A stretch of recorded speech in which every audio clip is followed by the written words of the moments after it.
Elizabeth becomes queen of a country that is torn by deep religious divisions, and she has to find a solution for that, which she does. It's called her religious settlement, and that's what this section is about. So if we move up here and just tidy that up a little bit.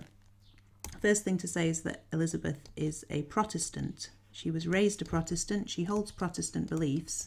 She intends to turn the church back to Protestant after it was Catholic under Mary. And partly, I think, because she doesn't really want to give up any power or authority to the Pope. Now, she has a couple of options for doing this. One is that she can try and persecute the majority of people in the country who, remember, are Catholic, and force them to adopt her beliefs. Basically say something along the lines of my way or die. The problem with this is that Elizabeth has seen other Tudor monarchs try it, and it doesn't really work. Because religion is one of the things that people are prepared to face torture and death for, and when they do, they become something called martyrs, which at the time was a really complimentary name for somebody who died for their faith. And martyrs quite often inspired other people to stand up because of their bravery and determination. So that's not a very good option. You might be looking at this and thinking, all right, fine. Why doesn't she let everybody get on with it? Why doesn't she just say to people, do as you like, have the church as you like, and worship as you like? We tend to think like this because we're used to living in a time where people have the right to their own religious beliefs. However, I'm not sure it would have worked at the time. People wouldn't have understood it. I mean, it's certainly not the way that the Roman Catholic Church rolled for hundreds of years. And people would just take it as a sign that Elizabeth wasn't taking the question seriously enough. The other issue is that by this time, there's a lot of bad feeling between Catholics and Protestants, and they routinely accuse each other of being in league with the devil. So just giving people free rein and saying that they can choose everything themselves might not have turned out that well either. So that's not really an option either. In the end, Elizabeth reaches her settlement through a combination of compromise and what I, in my considered historical opinion, would probably call being a bit sneaky. So let's have a look at what she does. The royal settlement really takes the form of three main laws, all in 1559. So the first of these is called the Act of Supremacy.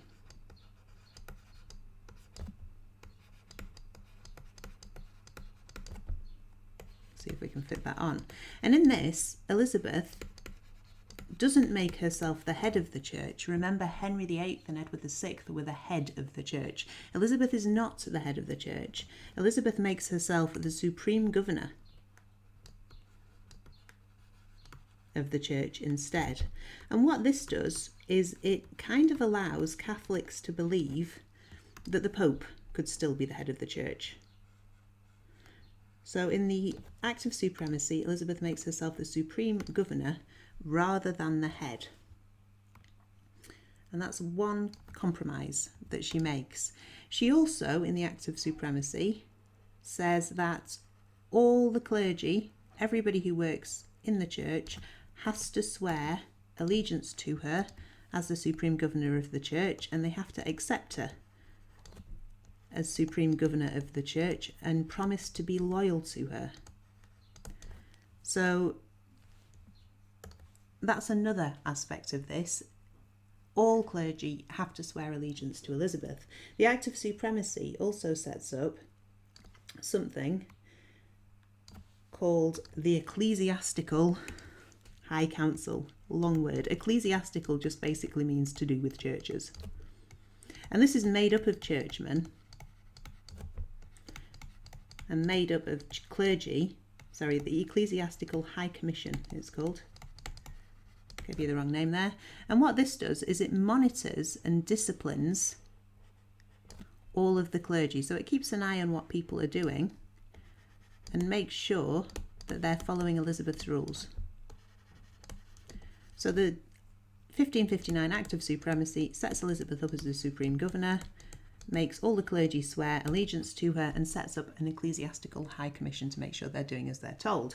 The next law is called the 1559 Act of Uniformity. Now, when things are uniform, they're all the same. So school uniforms are all the same. The Act of Uniformity makes sure that all the churches in England are all the same. And this is partly to do with the way that they look. And again, here, Elizabeth shows her ability to compromise, because the churches are Protestant. Whoops. There we are. They are Protestant and they are plainer than Roman Catholic churches, but Elizabeth keeps some of the features that make Catholics feel at home. So they do keep some of the decorations, they keep the candles, they might keep the stained glass windows, so that Catholics don't feel like they're in a completely different place. And some of those decorations remain. It also introduces something called the Book of Common Prayer over here. This is in English, and it's basically a book of services. All churches have to use the services from the Book of Common Prayer. And in some ways, the Book of Common Prayer is quite vague. So questions where people disagree, for example, the question of, here it is, a really long word, transubstantiation, and the question of whether the blood and the wine, the wine and the bread turn into the body and blood of Jesus. The Book of Common Prayer could be read as accepting it either way. It could be read to mean that it does, or it could be read to mean that it doesn't. So it kind of prevents that being an issue. The other thing that the Act of Uniformity does is that it basically makes it illegal not to go to church. So people who don't go to Elizabeth's church every Sunday are called recusants.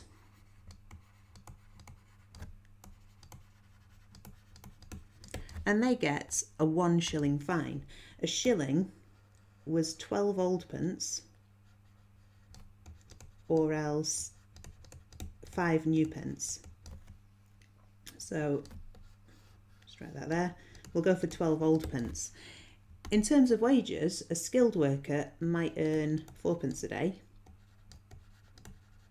An unskilled worker might be looking at 3p a day. So missing church on Sundays or holy days for these people would cost 3 or 4 days' wages. That's a lot.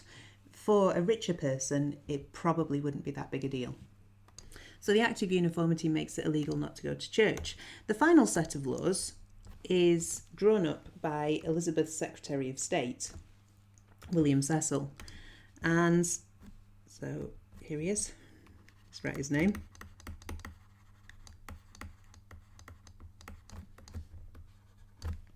And these are called the Royal Injunctions.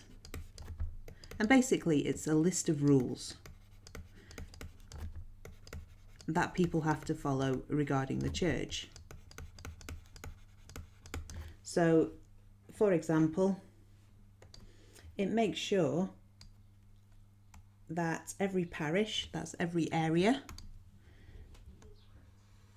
that has a church in it, has an English Bible available for people to read.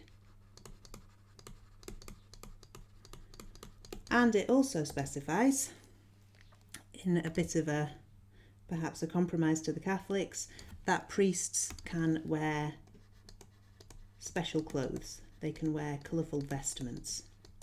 It also says that churches can have statues, which some Catholics preferred to pray to.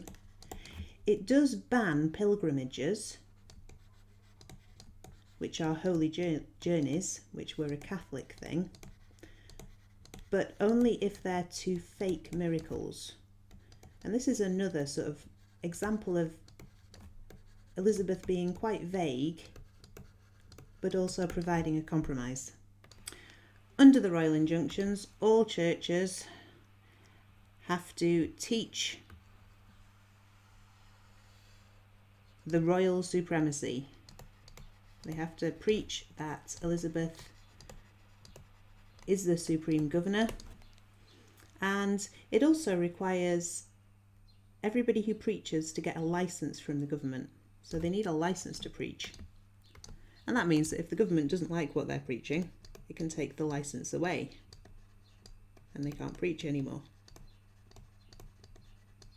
Finally, the Royal Injunctions state that all recusants must be reported to the Privy Council, which means that the Privy Council then knows exactly who has a problem with Elizabeth's religious settlement and exactly who is refusing to go along with it.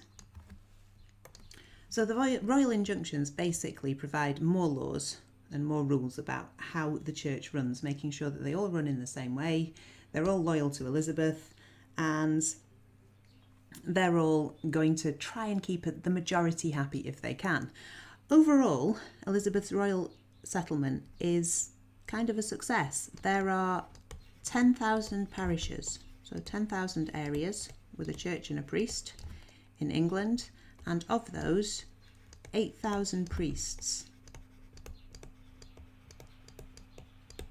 In 10,000 parishes say yes to this, and they swear allegiance to Elizabeth and they agree to go along with her religious settlement. She has a little bit more of a problem when it comes to the higher ups in the church, many of whom, remember, bishops sat on the House of Lords.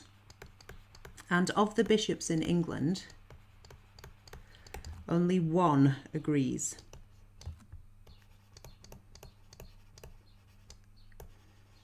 So basically, Elizabeth sacks them all, apart from that one, and she hires 27 new Protestant bishops. The only problem with this is there aren't very many people who are well qualified enough to become a Protestant bishop, so Elizabeth then has to keep them quite happy. But overall, Elizabeth's religious settlement seems to be working.